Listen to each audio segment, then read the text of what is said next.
literally want to force 18-year-olds into a new form of slave labor that I can literally see them having to wipe the bums of care home residents whilst they're forced to pay more taxes throughout their lifetime. Going head-to-head on this now, our author and broadcaster Christine Hamilton and the Director of Public Policy and Communications at the IEA, it's Matthew Lesh.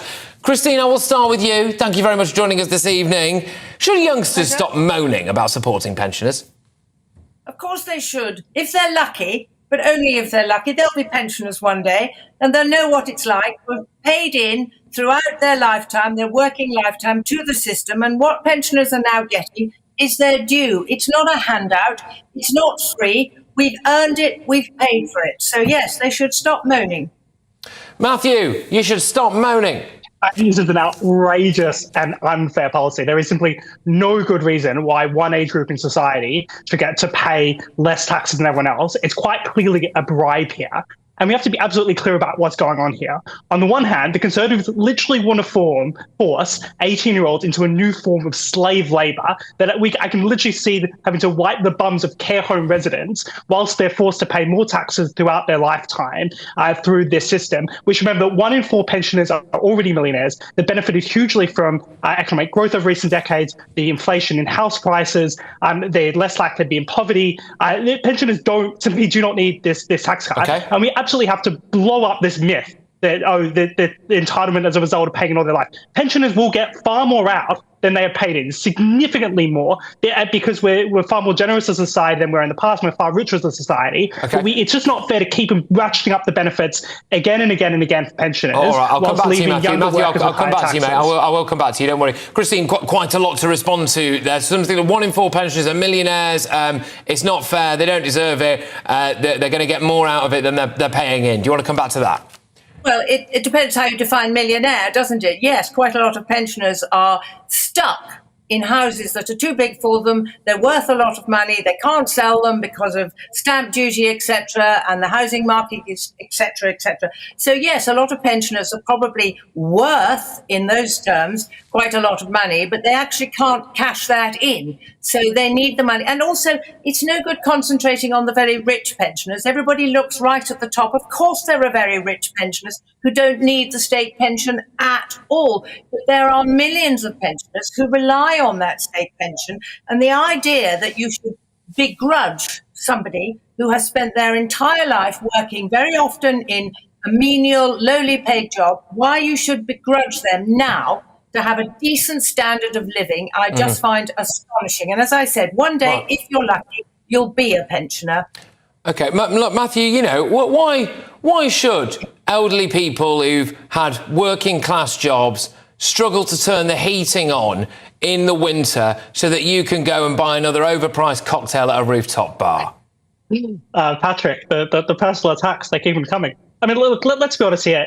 There are a lot of pensioners who are well off and simply do not need this tax cut. The problem is that the government is broad-based in the way they give out these benefits. I would be perfectly happy to see increased benefits for pensioners who truly need it and less support for those who don't. I think that would be a far more fair system and a far less costly system when it comes to pensions. But at the moment, it's just hugely mistargeted to say that all pensioners should get these kind of increases in their pensions, as well as the other kind of benefits that we're all paying for through the NHS, through social care, through our highest taxes since the Second World War. There's just a huge kind of generational issue that we're getting at the heart of here. Now, it makes perfect sense during an election for the Conservatives to want to bribe pensioners to come out and vote for them. It doesn't make for particularly good policy. I mean, of course, Labour and the Lib Democrats and everyone else are pretty much doing the same. But again, this kind of electoral calculus is not healthy for the nation's finances. It's not healthy Matthew, for intergenerational fairness. What is the state pension? What is the state pension every single year?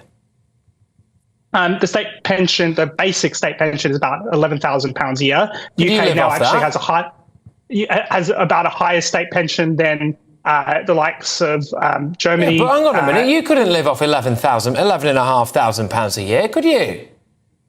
Look, Patrick, the point here is that most pensioners have other wealth as well. So, yeah, I think there should be a higher pension for people who that's the only asset they have. I'd obviously like to see a higher pension for those who need it the most and lower pensions for those who don't need the additional money and have assets and have wealth that they can depend on. All right, there is I think, Christine, a compelling case for this being means tested, right? for those who don't need the additional money and have assets and have wealth that they can depend on. All right, there is I think, Christine, a compelling case for this being means tested, right? Well, means testing, of course, costs a lot of money, so you lose a huge amount of money by means testing. I think there are huge generalizations going on here. I mean, millennials, I have no idea how old Matthew is. It's difficult to tell behind the moustache, but I don't know how old he is, whether he's a millennial or whatever. But the millennials seem to think that boomers like me, I've never had it so good, that we're selfish old fogies and we've ruined the planet for everybody else and we should just basically go off and die and not cost any money and not have any taxes.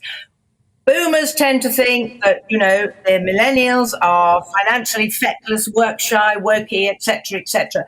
The truth lies in the middle, and I think it's the way you judge a society, the moral values of a society is how they treat their older people, frankly, and those who treat their older people well. And yes, of course, there are millionaires who don't need the pension, but you'll probably find that some of those give the pension to charity. There are a lot of millionaires who are philanthropic and they give away a lot of their money. If you have any conscience about it, give away your pension. But to deny the people who really need it and to have their pension taxed away by stealth is appalling. So I applaud what the government is trying to do. Okay, all right, Matthew. For what it's worth, I do actually enjoy your moustache. So I will not have a bad word said about that. As somebody who cannot grow a moustache myself, I actually have the politics of envy going on right now. But both of you, thank you very, very much. Look, really good stuff. That's exactly what we wanted from a good head-to-head. And